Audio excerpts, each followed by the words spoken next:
আসসালামু আলাইকুম গাইজ। এখন সন্ধ্যার জন্য আজ নুডলস রান্না করব। তো রসুন কুচি করে নিয়েছি, ধনে পাতা, পেঁয়াজ, ঝাল, টমেটো, আমি সব কিছু কুচি করে নিয়েছি। এখন এখানে আমি নুডলসও সিদ্ধ করে নিয়েছি, সাথে কিছু পাস্তাও নিয়েছি, ম্যাগি নুডলস।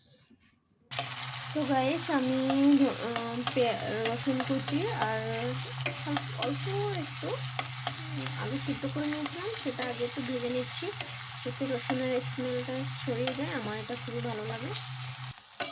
তারপর ঝাল কুচি আর পেঁয়াজ কুচি অ্যাড করে নিয়েছি, হালকা একটু কালার চেঞ্জ হয়ে আসলে টমেটো অ্যাড করে নিয়েছি। এখন টমেটোটা নরম হওয়া পর্যন্ত ওয়েট করব।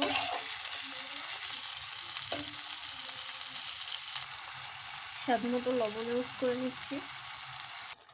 তো গাইস আমি দুটো ডিম অ্যাড করে নিয়েছি।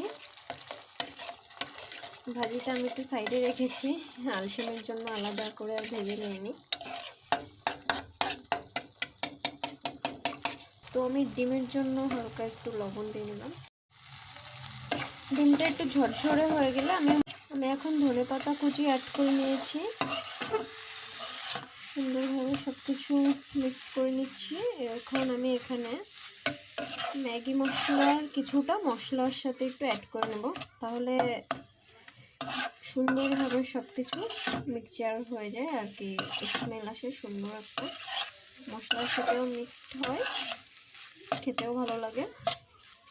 আমার মশলাটা সুন্দর করে ভাজি করার পর আমি এখন নুডলসগুলো দিয়ে দিলাম। এখন সুন্দর করে নাড়িয়ে চাড়িয়ে মিক্সচার করতে হবে, আর এক প্যাকেট মশলা যেটা অবশিষ্ট ছিল সেটাও এখন মিশিয়ে নিতে হবে।